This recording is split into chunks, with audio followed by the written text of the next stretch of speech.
नमस्कार, जय हिंद। स्वागत है आप सभी का R2C अकेडमी में। और आज की इस वीडियो में हम STET के लिए और क्लास 9 के लिए साइंस के कुछ इंपॉर्टेंट क्वेश्चन देखने वाले हैं जो आपके एग्जाम के लिए काफ़ी इंपॉर्टेंट है। तो चलिए दोस्तों, बिना देर किए हुए वीडियो को शुरू करते हैं। पहला क्वेश्चन है कि निम्न में कौन पदार्थ का मौलिक गुण नहीं है। निम्न में कौन पदार्थ का मौलिक गुण नहीं है? तो द्रव्यमान और आयतन पदार्थ का मौलिक गुण नहीं है। ऑप्शन ए बिल्कुल आपका सही हो जाएगा। द्रव्यमान और आयतन पदार्थ का मौलिक गुण नहीं है।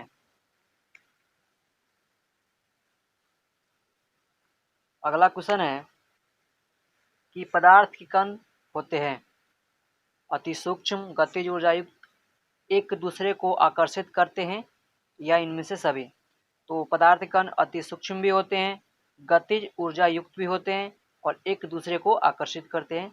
आपका डी ऑप्शन आपका बिल्कुल सही हो जाएगा, इनमें से सभी। डी ऑप्शन आपका बिल्कुल सही हो जाएगा, इनमें से सभी। अगला क्वेश्चन है कि पदार्थ की कितनी अवस्थाएं होती है। पदार्थ की कितनी अवस्थाएं होती है? तो आपका बी ऑप्शन आपका बिल्कुल सही हो जाएगा, 5। पदार्थ की कितनी अवस्थाएं होती है? तो 5 हो जाएगा आपका बी ऑप्शन आपका बिल्कुल सही हो जाएगा। अगला क्वेश्चन है कि निम्न में पदार्थ का गुण नहीं है। निम्न में पदार्थ का गुण नहीं है। तो तरंगदैर्घ्य पदार्थ का गुण नहीं है। घनत्व, संपीड़ितता और विषम ये सभी पदार्थ के गुण हैं, लेकिन तरंगदैर्घ्य पदार्थ का गुण नहीं है। ऑप्शन सी बिल्कुल सही हो जाएगा, तरंगदैर्घ्य। अगला क्वेश्चन है किसकी संपीड़ितता सबसे कम होती है। किसकी संपीड़ितता सबसे कम होती है? तो ठोस की संपीड़ितता सबसे कम होती है। ठोस की संपीड़ितता सबसे कम होती है। ए ऑप्शन आपका बिल्कुल सही हो जाएगा, ठोस। अगला क्वेश्चन देखिए, निम्न में किसका घनत्व सबसे अधिक होता है। निम्न में किसका घनत्व सबसे अधिक होता है? तो ठोस का घनत्व सबसे अधिक होता है, द्रव्य, गैस, प्लाज्मा की अपेक्षा सबसे अधिक होता है। तो ऑप्शन ए बिल्कुल सही हो जाएगा, ठोस। अगला क्वेश्चन देखिए, किसी ठोस पदार्थ का सीधे वाष्प में परिवर्तन क्या कहलाता है। किसी ठोस पदार्थ का सीधे वाष्प या गैस में परिवर्तन कहलाता है। तो क्या कहलाता है? ऊर्ध्वपातन कहलाता है। आपका डी ऑप्शन आपका बिल्कुल सही हो जाएगा। VVI क्वेश्चन है दोस्त, ये क्वेश्चन कई बार एग्जाम में पूछा जा चुका है। वाष्पन की प्रक्रिया से उत्पन्न होती है। वाष्पन की प्रक्रिया से उत्पन्न होती है गर्मी, ठंडक, ताप में वृद्धि, इनमें से कोई नहीं। तो वाष्पन की प्रक्रिया से ठंडक उत्पन्न होती है। ऑप्शन बी आपका बिल्कुल सही हो जाएगा, ठंडक। अगला क्वेश्चन देखिए, अगला क्वेश्चन है कि वायु का दाब जैसे जैसे घटता है वैसे वैसे द्रव्य का कथनांक क्या होता है। बढ़ता है या घटता है या स्थिर रहता है, इनमें से कोई नहीं। तो वायु का दाब जैसे जैसे घटता है वैसे वैसे द्रव का कथनांक क्या होता है? घटता है। ऑप्शन बी बिल्कुल सही हो जाएगा, घटता है। अगला क्वेश्चन देखिए, गैस का द्रव्य में परिवर्तन कहलाता है। गैस का द्रव्य में परिवर्तन क्या कहलाता है? तो आपका सी ऑप्शन आपका बिल्कुल सही हो जाएगा, संघनन। गैस का द्रव्य में परिवर्तन संघनन कहलाता है। अगर वीडियो अच्छा लग रहा है तो वीडियो को लाइक जरूर करें और चैनल को सब्सक्राइब जरूर करें। अगर आप पॉलिटेक्निक और ITI की तैयारी करना चाहते हैं तो हमारे न्यू चैनल पे नॉलेज वर्ल्ड आपको ज्वाइन कर सकते हैं। डिस्क्रिप्शन में उसका लिंक दिया हुआ है, अगर आप पॉलिटेक्निक और ITI की तैयारी करना चाहते हैं तो। अगला है, वह ताप जिस पर ठोस द्रव्य में परिवर्तित होता है कहलाता है। वह ताप जिस पर ठोस द्रव्य में परिवर्तित होता है कहलाता है। तो क्या कहलाता है? द्रवणांक कहलाता है। क्या कहलाता है? द्रवणांक। ऑप्शन ए बिल्कुल सही हो जाएगा, द्रवणांक। अगला क्वेश्चन देखिए, अगला क्वेश्चन है कि पदार्थ के कणों को एक साथ बांधकर रखने वाले बल कहलाता है। बांधकर एक साथ रखने वाला बल क्या कहलाता है? अंतराण्विक बल कहलाता है। अंतराण्विक बल। ऑप्शन सी बिल्कुल सही हो जाएगा, अंतराण्विक बल।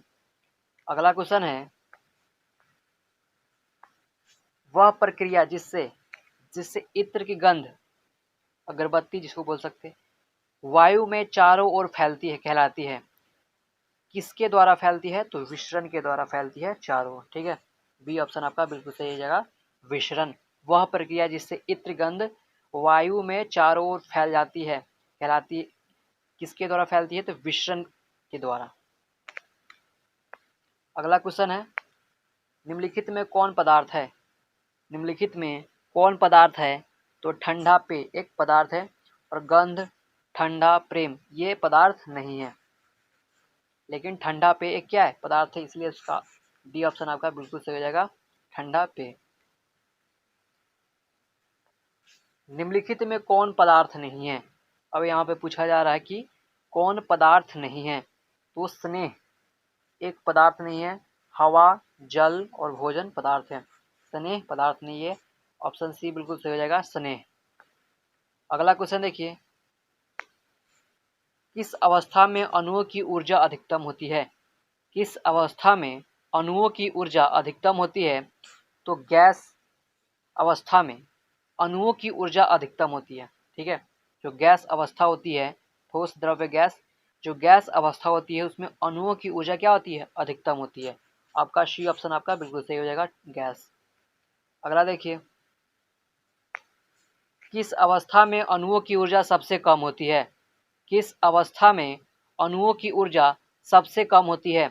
तो ठोस जो अवस्था होती है उसमें अणुओं की ऊर्जा सबसे कम होती है। ठीक है, अणुओं की ऊर्जा किसमें सबसे कम होती है? ठोस अवस्था में।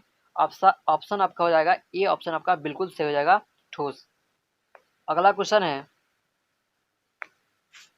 कि निम्नलिखित में द्रव्य में कौन अनिश्चित है? द्रव्य में कौन अनिश्चित है? जो द्रव्य होता है उसका घनत्व, आयतन और द्रव्यमान निश्चित होता है, लेकिन जो उसका आकार होता है, आकार अनिश्चित होता है। ठीक है, इसीलिए इसका बी ऑप्शन आपका बिल्कुल सही हो जाएगा।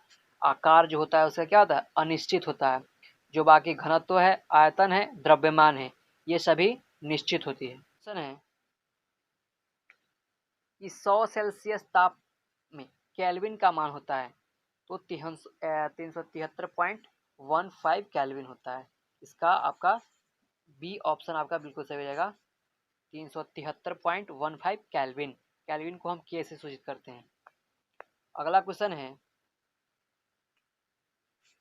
किसी पदार्थ का केल्विन में ताप 673.15 है, सेल्सियस या सेंटीग्रेड में इस ताप का मान होगा, तो ताप का मान होगा तो 473.15 क्या होगा? सेल्सियस हो जाएगा। तो इसलिए इसका सी ऑप्शन आपका बिल्कुल सही हो जाएगा, 473.15।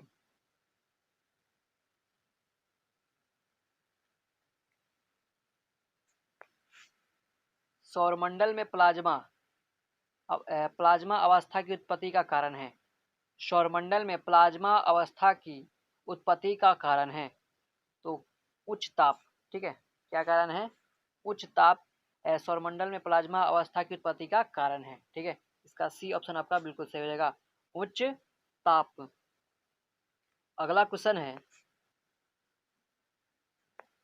गर्म करने पर गैस का आयतन क्या हो जाता है? तो बढ़ जाता है। गर्म करने पर गैस का जो आयतन होता है वो बढ़ जाता है। इसका ऑप्शन ए बिल्कुल सही हो जाएगा, गर्म करने पर गैस का आयतन बढ़ जाता है। अगला क्वेश्चन है कि आर्द्र वायु में गीले कपड़े सूखते हैं देर से, जल्द से, उष्मा के कारण, ठंडा के कारण। ठीक है, तो आर्द्र वायु में जो कपड़े होते हैं वो देर से सूखते हैं। ठीक है, इसका ऑप्शन ए बिल्कुल सही हो जाएगा, देर से। अगला क्वेश्चन है कि हवादार जगहों पर द्रव्य के वाष्पन का वेग क्या हो जाता है? घट जाता है या बढ़ जाता है? तो बढ़ जाता है। ऑप्शन बी बिल्कुल सही हो जाएगा, हवादार जगहों पर द्रव्य के वाष्पन का वेग बढ़ जाता है। इसका बी ऑप्शन आपका बिल्कुल सही हो जाएगा, बढ़ जाता है। अगला क्वेश्चन है कि निम्नलिखित में कौन सही नहीं है? निम्नलिखित में कौन सही नहीं है? तो देख लेते हैं, बारी बारी से इसको पढ़ते हैं। पदार्थ सूक्ष्म कणों से बना है, ये बिल्कुल सही बात है कि पदार्थ सूक्ष्म कणों से बना है। ऑप्शन बी चेक करते हैं, पदार्थ के कण निरंतर गतिशील रहते हैं। पदार्थ के कण निरंतर गतिशील रहते हैं, तो ये बिल्कुल सही बात है कि पदार्थ के कण हमेशा गतिशील रहते हैं। ठोस का घनत्व द्रव्य के घनत्व से अधिक होता है, ये भी बिल्कुल बात सही है कि ठोस का जो घनत्व होता है ठोस पदार्थ का जो घनत्व होता है द्रव्य के घनत्व से क्या होता है, अधिक होता है। तो क्या हो जाएगा आपका ऑप्शन नंबर डी बिल्कुल सही हो जाएगा, क्योंकि यहाँ पे कहा जा रहा है कि ठोस पदार्थ की संपीड़ित द्रव्य से अधिक होती है, तो ये बिल्कुल बात सही नहीं है। इसीलिए आपका डी ऑप्शन आपका बिल्कुल सही हो जाएगा। अगला क्वेश्चन है कि तापमान बढ़ाने पर कोई ठोस पदार्थ द्रव्य में परिवर्तित हो सकता है। बिल्कुल सही है। बिना द्रव्य में बदले सीधे गैसीय अवस्था में जा सकता है। ये भी बिल्कुल सही है। और अपरिवर्तित रह सकता है, बात ये भी बिल्कुल सही हो जाएगा। तो यानी कहने का मतलब ये है कि तापमान बढ़ाने पर कोई ठोस पदार्थ द्रव्य में भी परिवर्तित हो सकता है, बिना द्रव्य में मतलब सीधे गैसीय अवस्था में भी जा सकता है, ठीक है, जिसको हम ऊर्ध्वपातन कहते हैं। और अपरिवर्तित रह सकता है, यानी उसमें कोई परिवर्तन नहीं होगा। तो यानी आपका जो ए बी सी ऑप्शन है ये बिल्कुल सही हो जाएगा। तो यानी उपयुक्त सभी क्या है, सही बात है। तो आपका ऑप्शन नंबर डी बिल्कुल सही हो जाएगा। अगला क्वेश्चन है कि निम्न में किसका ऊर्ध्वपातन होता है। निम्न में किसका ऊर्ध्वपातन होता है। तो आयोडीन का ऊर्ध्वपातन होता है। आपका बी ऑप्शन बिल्कुल सही हो जाएगा, आयोडीन का ऊर्ध्वपातन होता है। अगला क्वेश्चन है निम्न पदार्थ का गुण नहीं है। निम्न में कौन पदार्थ का गुण नहीं है। तो नंगी आंखों से दिखाई नहीं देना ये पदार्थ का गुण नहीं है। तो डी ऑप्शन आपका बिल्कुल सही हो जाएगा। अगला क्वेश्चन है किसी गैस का द्रव्य में परिवर्तित हुए बिना सीधे ठोस अवस्था में परिवर्तित होने की क्रिया क्या कहलाती है। परिवर्तित होने की क्रिया क्या कहलाती है। तो संघनन कहलाती है। ऑप्शन ए बिल्कुल सही हो जाएगा, संघनन। ठीक है, किसी गैस का द्रव्य में परिवर्तित हुए बिना सीधे ठोस अवस्था में परिवर्तित होने की क्रिया क्या कहलाती है, संघनन कहलाती है। इसीलिए ए ऑप्शन आपका बिल्कुल सही हो जाएगा, संघनन। अगला क्वेश्चन है कि 0 सेल्सियस का मान केल्विन स्केल में क्या होता है। ठीक है, केल्विन स्केल में क्या होता है। तो 273 केल्विन होता है। इसका ए ऑप्शन आपका बिल्कुल सही हो जाएगा, 273 केल्विन। ठीक है, निम्न में कौन ठोस नहीं है।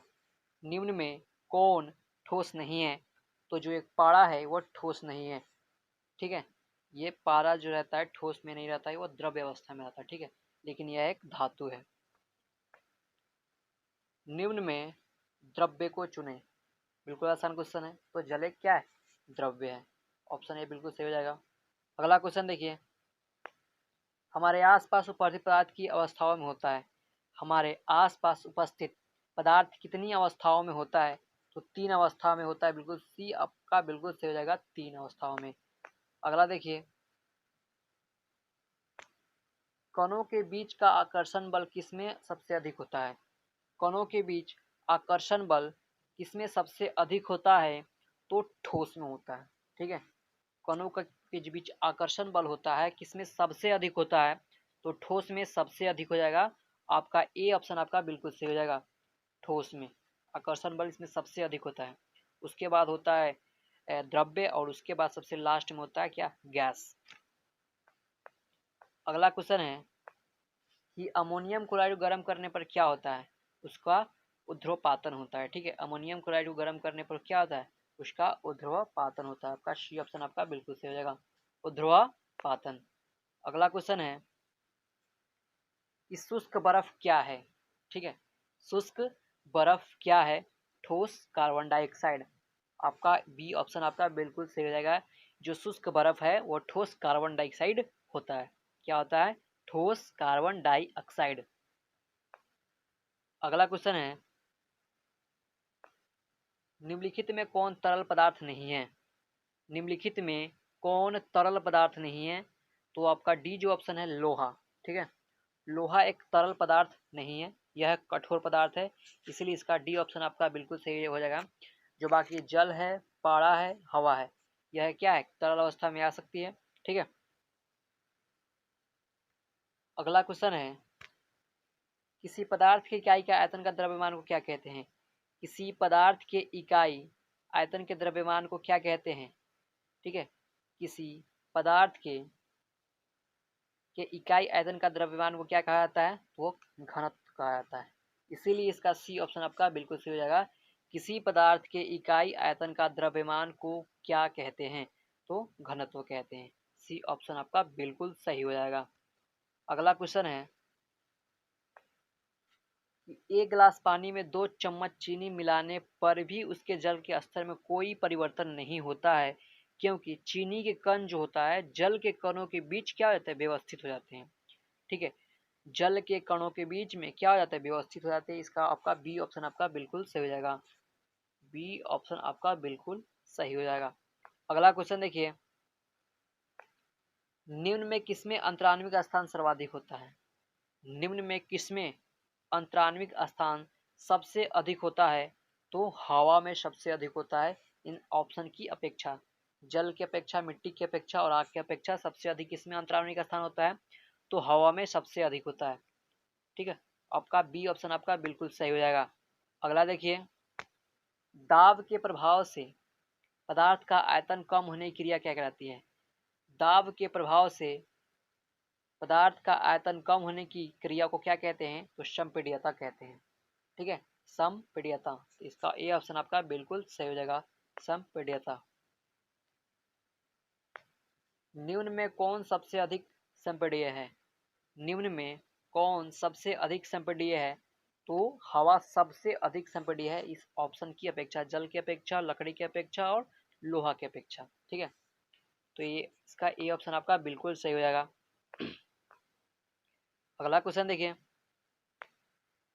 जिस तापक्रम पर द्रव के वाष्प का जिस तापक्रम पर द्रव के वाष्प का दाब वायुमंडलीय दाब के बराबर हो जाता है उसे द्रव का क्या कहते हैं? उसे द्रव का क्वथनांक कहते हैं। ठीक है, जिस तापक्रम पर द्रव के वाष्प का दाब वायुमंडलीय दाब के बराबर हो जाता है तो उसे हम क्वथनांक कहते हैं। इसका बी ऑप्शन आपका बिल्कुल सही हो जाएगा। अगला क्वेश्चन देखिए, ये रिपीटेड क्वेश्चन है कि एक बर्फ जल के ऊपर क्यों तैरता है? ठीक है, क्योंकि जो बर्फ का घनत्व जल के घनत्व से क्या होता है? अधिक होता है। बर्फ का घनत्व जल के घनत्व से क्या होता है? अधिक होता है, सॉरी कम होता है। इसका ए ऑप्शन आपका बिल्कुल सही हो जाएगा, कम होता है। बर्फ का जो घनत्व होता है जल के घनत्व से कम होता है। वायु है, क्या है? वायु है, तो वायु एक गैस है। ठीक है, सी ऑप्शन आपका बिल्कुल सही हो जाएगा, वायु है तो गैस।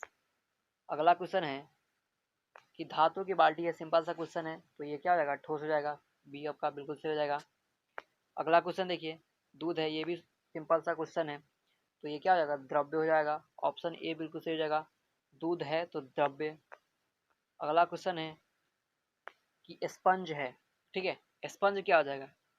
ये ठोस होगा, द्रव्य होगा, गैस होगा, तो ये ठोस होगा। ठीक है, ऑप्शन ए बिल्कुल सही हो जाएगा, स्पंज जो होगा हमारा ठोस होगा। गैस के कणों के बीच आकर्षण बल होता है। गैस के कणों के बीच आकर्षण बल होता है। ठीक है, तो क्या होता है? कम होता है। गैस के कणों के बीच आकर्षण बल कम होता है, किससे? ठोस की तुलना में। अगला क्वेश्चन है, गैसों की संपीड्यता होती है। गैसों की संपीड्यता होती है तो क्या होती? अधिक होती है। गैसों की संपीड्यता क्या होती है? अधिक होती है। अगला क्वेश्चन है कि 20 सेल्सियस में केल्विन स्केल में होगा का मान केल्विन में कितना होगा? ठीक है, तो 293 केल्विन होगा। इसका सी ऑप्शन आपका बिल्कुल सही हो जाएगा, 293 केल्विन। अगला क्वेश्चन है कि 470 केल्विन का मान सेल्सियस में अब कितना होगा? ठीक है, 470 केल्विन का मान सेल्सियस में होगा। ठीक है, 97 सेल्सियस इसका राइट आंसर हो जाएगा। ऑप्शन आपका बी बिल्कुल सही हो जाएगा। अगला क्वेश्चन है, किसी ठोस के इकाई द्रव्यमान को द्रव्य अवस्था में बदलने में बिना ताप बदले जितनी ऊष्मा लगती है वह उस ठोस का कहलाता है। वह उस ठोस का कहलाता है। किसी ठोस के इकाई द्रव्यमान को द्रव्य अवस्था में बदलने में बिना ताप बदले जितनी ऊष्मा लगती है वह उस ठोस का कहलाता है। तो क्या कहलाता है? द्रवण ऊष्मा कहलाता है। इसका ए ऑप्शन आपका बिल्कुल सही हो जाएगा। अगला क्वेश्चन है, निम्न में कौन पदार्थ की सामान्य अवस्था नहीं है? जो प्लाज्मा है हमारा वो सामान्य अवस्था नहीं है। आपका डी ऑप्शन आपका बिल्कुल सही हो जाएगा। निम्न में कौन पदार्थ की सामान्य अवस्था नहीं है? तो प्लाज्मा जो है हमारा सामान्य अवस्था नहीं है। अगला क्वेश्चन देखिए कि वायुमंडलीय दाब पर 1 केजी द्रव्य को उसके द्रव्यमान पर गैसीय अवस्था में परिवर्तित करने के लिए आवश्यक ऊष्मा को क्या कहते हैं? आवश्यक ऊष्मा को क्या कहते हैं? तो क्या कहते हैं? वाष्पीकरण की गुप्त ऊष्मा। इसका डी ऑप्शन आपका बिल्कुल सही हो जाएगा। यानी वायुमंडलीय दाब पर, ठीक है, 1 केजी द्रव्य को उसके द्रव्यमान पर गैसीय अवस्था में परिवर्तित करने के लिए आवश्यक ऊष्मा को क्या कहते हैं? तो वाष्पीकरण की गुप्त ऊष्मा कहते हैं। इसका डी ऑप्शन आपका बिल्कुल सही हो जाएगा। निम्न में कौन पदार्थ नहीं है? निम्न में कौन पदार्थ नहीं है? तो सूर्य का प्रकाश एक पदार्थ नहीं है। ऑप्शन डी बिल्कुल सही हो जाएगा। पदार्थों के विचरण दर के लिए कौन सही क्रम है? ठीक है, विचरण दर के लिए कौन सबसे सही क्रम है? तो ऑप्शन जो ए है आपका बिल्कुल सही हो जाएगा। ठोस, उसके बाद द्रव्य आता है, उसके बाद गैस आता है। ठीक है, अगला क्वेश्चन है कि वाष्पीकरण की क्रिया द्रव्य के किस भाग में होती है? ठीक है, यहाँ पे मिस्टेक है थोड़ा, में होती, भाग में होती है, तो सतह पर हो जाएगा। ऑप्शन ए बिल्कुल आपका सही हो जाएगा। वाष्पीकरण क्रिया द्रव्य किस भाग में होती है? तो सतह पर होती है। शुष्क बर्फ बर्फ है, शुष्क बर्फ है, ठोस कार्बन डाइऑक्साइड। दोस्तों अगर वीडियो अच्छा लगा तो वीडियो को लाइक जरूर करें। अगर आप पॉलिटेक्निक और आईटीआई की तैयारी करना चाहते हैं तो हमारे न्यू चैनल पर ज्वाइन कर सकते हैं जिसका नाम है नॉलेज वर्ल्ड, और उसका लिंक डिस्क्रिप्शन में दिया हुआ है। आप वहां से जाकर विजिट कर सकते हैं। अगर ये वीडियो अच्छा लगा हो तो वीडियो को लाइक जरूर करें और चैनल को सब्सक्राइब जरूर करें। इस चैनल पे आपको SST और क्लास 9-10 की तैयारी कराई जाती है, इसीलिए फ्यूचर अपडेट पाने के लिए चैनल को सब्सक्राइब जरूर करें। चलिए दोस्तों, मिलते हैं अगले वीडियो में। Take care, goodbye all of you.